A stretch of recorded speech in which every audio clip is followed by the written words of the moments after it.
थे उन्होंने ये कहा कि भाई हम 13 की 13 सीटें जीतना चाहते हैं, लड़ना चाहते हैं। दिल्ली में भी लगातार वो यही बात कह रहे हैं। तो ऐसे में उनको पता है कि अगर 20 में से 10 भी सीटें उनके हाथ आ गई तो लोकसभा में अपनी मजबूत पकड़ वो बना सकते हैं, क्योंकि ममता बनर्जी ने अपनी बात को आगे रखा कि खड़गे जी को पीएम फेस होना चाहिए। तुरंत केजरीवाल जो है उनसे समर्थन कर देते हैं, आपने ये भी देखा होगा। और इसके अलावा कि उनको जो है इंडिया गठबंधन में आने के बाद ये कहीं ना कहीं सजेशन मिला हो कि आप ऐसा करिए, आप मत जाइए, आप अगर जेल जाएंगे तो आपको लाइमलाइट मिलेगी, आपकी पार्टी को कहीं ना कहीं चर्चा मिलेगी और हो सकता है कि आपकी राजनीति जो अब तक हाशिए पर चल रही है उसको भी एक वजन मिले, क्योंकि लगातार जो राजनीति करने का ढंग है वो केजरीवाल का नज़र आ रहा है कि उनको अब पूरी तरह से ये उनका माइंड मेकअप हो चुका है कि अब इस तरह का ड्रामेबाजी करके कहीं ना कहीं इस तरह की जो कह सकते हैं कि चीज़ों को करने के बाद वो ज़्यादा सुर्खियों में आ सकते हैं, ज़्यादा मीडिया की लाइमलाइट में आ सकते हैं, ज़्यादा उनको जो है टीवी पर दिखाया जाएगा। और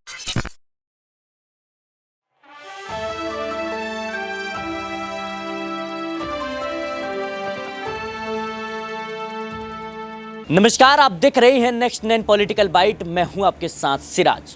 आज सुबह सुबह चाय पी रहे थे, लेकिन खबर जो है केजरीवाल को लेकर आ रही है कि जिस तरीके से केजरीवाल अपनी गिरफ्तारी को लेकर बयान देते हैं, वो फिर से दूसरे समन के बाद भी जो है शामिल ना होने की बात कहते हैं। लेकिन इसी बीच अब राजनीतिक गलियारों में तमाम तरह की खबरें सामने आ रही हैं।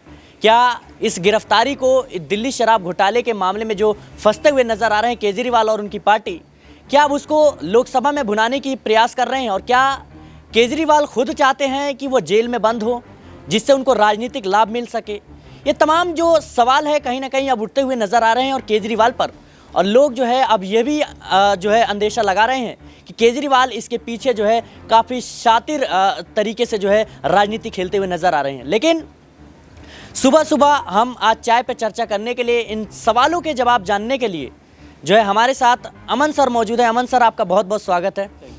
जिस तरीके से अभी हम चाय पी रहे थे और लगातार जो है खबरें आ रही हैं केजरीवाल को लेकर कि दिल्ली शराब नीति से जुड़े मामलों में उन्हें ईडी ने बुलाया पूछताछ के लिए, लेकिन पहले नोटिस के बाद वो शामिल नहीं होते हैं और दूसरे नोटिस के बाद जो है साफ तौर पर वो कहते हुए नज़र आते हैं, वही तरीका वही अंदाज़ कि हम शामिल नहीं होंगे और ईडी अपना नोटिस वापस ले। इसको किस तरीके से देखते हैं? क्या इसके पीछे केजरीवाल की कोई नई और बड़ी राजनीति है?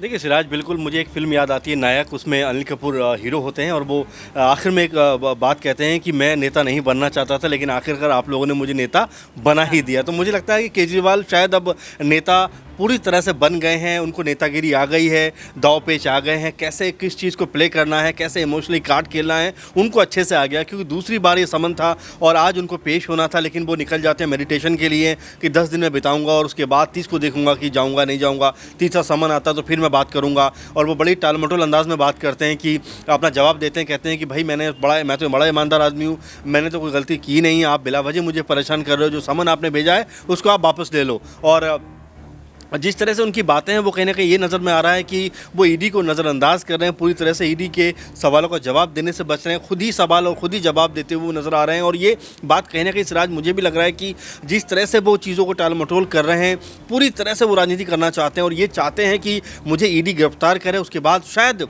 मेरे पास ज़्यादा कंटेंट हो, बोलने का ज़्यादा मौका हो। और यही बात है कि लगातार वो नज़रअंदाज कर रहे हैं। ईडी के लगातार 2 नोटिस उन्होंने यूं ही जो है अनदेखे कर दिए। अब तीसरा नोटिस आएगा तो क्या उसमें होगा, उसका क्या हलचल बढ़ेगी और क्या वाकई जो केजरीवाल हैं उनकी ये मंशा है कि ईडी उनको गिरफ्तार करे, उसके बाद उनको 2024 के लिए एक मसाला मिल जाए बीजेपी के खिलाफ। तो ये कई सारे दावपेच हैं जो कहीं ना कहीं केजरीवाल और उनकी जो पूरी टीम है वो मेरे ख्याल से पूरी तरह देख रही होगी। जी बिल्कुल, जिस तरीके से केजरीवाल को लेकर यह माना जाता है कि वो अन्ना हजारे के शिष्य हैं, लेकिन जिस तरीके से इंडिया गठबंधन का हिस्सा बने हैं तब से वो काफ़ी शातिराना अंदाज में राजनीति खेल रहे हैं। और इस बात के कयास लगाए जा रहे हैं कि इसके पीछे जो है इंडिया गठबंधन के लोग भी हो सकते हैं जो केजरीवाल को आगे बढ़ा रहे हैं और राजनीति सिखा रहे हैं। लेकिन केजरीवाल जो है गिरफ्तारी में शामिल नहीं होते हैं और जो आशंकाएं लगाई जा रही हैं कि केजरीवाल इस बात को अच्छे से समझते हैं कि अगर मेरी गिरफ्तारी होती है तो दिल्ली में हलचल ज़रूर बढ़ेगी और इसका राजनीतिक लाभ मिलेगा। और निश्चित तौर पे खुद ही वो ईडी और बीजेपी शासन को मजबूर कर रहे हैं कि केजरीवाल के खिलाफ वो अत्याचार पर उतरें और कुछ कड़ा रुख अख्तियार करें। इसको आप किस तरीके से देखते हैं? क्या इंडिया गठबंधन में जब से वो गए हैं तब से इसके पीछे जो है राजनीति चली जा रही है, इंडिया गठबंधन की एक महत्वपूर्ण भूमिका इसमें। देखिए बिल्कुल मुझे ऐसा लगता है सिराज कि उनको पता है अच्छे से कि देखिए 2024 की बात करें लोकसभा चुनाव की, 7 सीटें दिल्ली में हैं, 13 सीटें मेरे ख्याल से पंजाब में, तो 20 सीटें जो लोकसभा की हैं उसके ऊपर उनकी निगाहें हैं। और देखिए कि अभी पंजाब में थे, उन्होंने ये कहा कि भाई हम 13 की 13 सीटें जीतना चाहते हैं, लड़ना चाहते हैं। दिल्ली में भी लगातार वो यही बात कह रहे हैं। तो ऐसे में उनको पता है कि अगर 20 में से 10 भी सीटें उनके हाथ आ गई तो लोकसभा में अपनी मजबूत पकड़ वो बना सकते हैं। क्योंकि अगर देखा जाए तो आम आदमी पार्टी लगातार ये कोशिश कर रही है कि अब वो लोकसभा में भी ज़्यादा अपने सदस्यों को लेकर आए। राज्यसभा में उनके सदस्य 8-10 के आसपास हो गए हैं। तो ऐसे में उनको ये लगातार जो लग रहा है कि अब लोकसभा में अगर हमारे लोग होंगे तो हम ज़्यादा ताकत के साथ में अपनी बात को रख सकते हैं, ज़्यादा बड़ी पार्टी बनने का हमारे पास मौका हो सकता है। तमाम देश में हम अपने जो कह सकते हैं कि आइडियोलॉजी उसको पेश कर सकते हैं। तो ये एक उनको लग रहा है मौका है। और इसी वजह से कहीं ना कहीं जब ममता बनर्जी ने अपनी बात को आगे रखा कि खड़गे जी को पीएम फेस होना चाहिए, तुरंत केजरीवाल जो है उनसे समर्थन कर देते हैं। आपने ये भी देखा होगा। और इसके अलावा एक दिन पहले ममता बनर्जी से मुलाकात भी करते हैं, उद्धव ठाकरे से मिलते हैं, स्टालिन से मिलते हैं। तो ये बता रहा है कहीं ना कहीं कि किस तरह से राजनीति करने के मूड में आ गए हैं। और कई तरह के पैरामीटर सेट कहीं ना कहीं उन्होंने कर लिए हैं कि जिनके आधार पर उनको राजनीति करनी है। आपने सही कहा कि हो सकता है कि उनको जो है इंडिया गठबंधन में आने के बाद ये कहीं ना कहीं सजेशन मिला हो कि आप ऐसा करिए, आप मत जाइए, आप अगर जेल जाएंगे तो आपको लाइमलाइट मिलेगी, आपकी पार्टी को कहीं ना कहीं चर्चा मिलेगी। और हो सकता है कि आपकी राजनीति जो अब तक हाशिए पर चल रही है उसको भी एक वजन मिले, क्योंकि लगातार 2-3 बड़े नेता उनके जेल के अंदर पहले से मौजूद हैं। तो ऐसे में केजरीवाल लगातार ये कह सकेंगे कि भाई मेरी पूरी पार्टी को जेल में डाल दिया गया ताकि अरविंद केजरीवाल या आम आदमी पार्टी को कमज़ोर किया जा सके, उसको दबाया जा सके। तो ये जो राजनीति करने का ढंग है वो केजरीवाल का नज़र आ रहा है कि उनको अब पूरी तरह से ये उनका माइंड मेकअप हो चुका है कि अब इस तरह का ड्रामेबाजी करके कहीं ना कहीं इस तरह की जो कह सकते हैं कि चीज़ों को करने के बाद वो ज़्यादा सुर्खियों में आ सकते हैं, ज़्यादा मीडिया की लाइमलाइट में आ सकते हैं, ज़्यादा उनको जो है टीवी पर दिखाया जाएगा। और आपने सुर्खियों की बात की तो विधानसभा चुनाव में जिस तरीके से कांग्रेस और सपा और ख़ास तौर पे हम बात करें आम आदमी पार्टी, तीनों ने ही लगातार मुद्दे उठाए, बेरोजगारी, महंगाई और तमाम तरह के मुद्दे उठाए। लेकिन नतीजा जो रहा वो हम सबने देखा कि किस तरीके से कांग्रेस धाराशायी नजर आती है, खास तौर पे इन तीनों हिंदी भाषी राज्यों में। लेकिन केजरीवाल को क्या अब विधानसभा चुनाव के परिणामों के बाद यह आभास हो गया है कि जो ईमानदारी का जो वो मुहर लगाते हैं खुद के ऊपर, ईमानदारी, शिक्षा व्यवस्था, बेरोजगारी की बात ना कर सुर्खियों में बने रहना बहुत महत्वपूर्ण है। देखिए मुझे लगता है सिराज की जिस तरह आप ईमानदारी की बात कर रहे हैं कि सुबह भी जो उन्होंने भेजा है जवाब, उसमें भी उन्होंने ये बात कही कि मैं तो ईमानदार आदमी हूँ।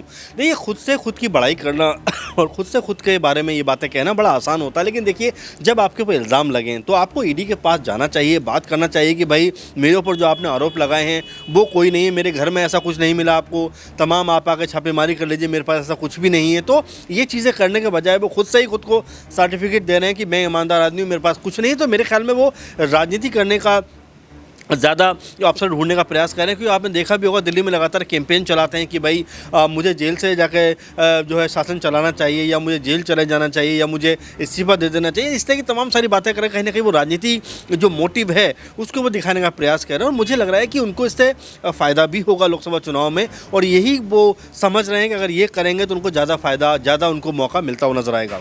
जी बिल्कुल, जिस तरीके से आपने बात की, कहीं ना कहीं आम आदमी पार्टी राष्ट्रीय पार्टी ज़रूर है, लेकिन दिल्ली और पंजाब को छोड़ दे तो उनकी ज़्यादा कहीं देश में अहम भूमिका नहीं है। ऐसे में केजरीवाल लगातार यह प्रयास कर रहे हैं कि अपने बयानों के ज़रिए, अपने कार्यों के ज़रिए जो है अब वो लगातार सुर्खियों में बने रहें और यह बात देश के कोने कोने में उन जनता तक पहुँचे जो जनता लोकसभा चुनाव 2024 में वोट देने वाली है। तो क्या इसके पीछे की वजह यही है कि कैसे भी करके केजरीवाल सुर्खियों में बना रहना चाहते हैं, जिससे एक आध सीटें और उनको जो है लोकसभा में जो है फायदा मिल सके? जाहिर सी बात है, और मैं वही आपको कह रहा हूँ। देखिए दोनों जगह पर सरकारें केजरीवाल की हैं, दिल्ली, पंजाब, और ऐसे में जो 20 सीटें उसके ऊपर निगाहें उनकी हैं। अधिक से अधिक सीटों पर लड़ना चाहते होंगे। इंडी गठबंधन में भी उन्होंने ये बात ज़रूर रखी होगी कि पंजाब में हमारे पास अगर सरकार है तो कम से कम हमें इतनी सीटों पर लड़ने का मौका दिया जाए। वहीं दिल्ली की बात करें तो 4 से 5 सीटों की लड़ने की बात करते हैं। तो यानी कि वो 10 का आंकड़ा कहीं ना कहीं करना चाहते हैं लोकसभा में अपना, और इसी को लेकर सारा का सारा जो कह सकते हैं कि उनके जो ईडी को लेकर बात हो या कोई भी मुद्दा हो, कहीं ना कहीं विक्टिम कार्ड खेलते हुए नजर आते हैं। बीजेपी पर सारा दोष लगा देते हैं और अपने आप को एकदम बेदाग छवि का आदमी बता देते हैं, जो ये बताता है कि केजरीवाल निखालिस रूप से अब पॉलिटिकल तौर पे अब निकल कर सामने आ गए हैं। और आने वाले दिनों को देखते हुए, आने वाले महीनों को देखते हुए, जो कि 2-3 महीने का वक्त रह गया लोकसभा चुनाव को, तो वो अभी से ही पूरा माहौल बनाना चाहते हैं ताकि उनको ज़्यादा लोगों में एड्रेस किया जा सके, नोटिस किया जा सके और उनको उसका लाभ मिल सके। तो जैसा कि आपने सुना अमन सर को कि किस तरीके से उन्होंने बताया कि केजरीवाल जो है अपनी गिरफ्तारी खुद करवाना चाहते हैं और ये मजबूर करना चाहते हैं कि वो खुद गिरफ्तार हो, जिससे सुर्खियां बने।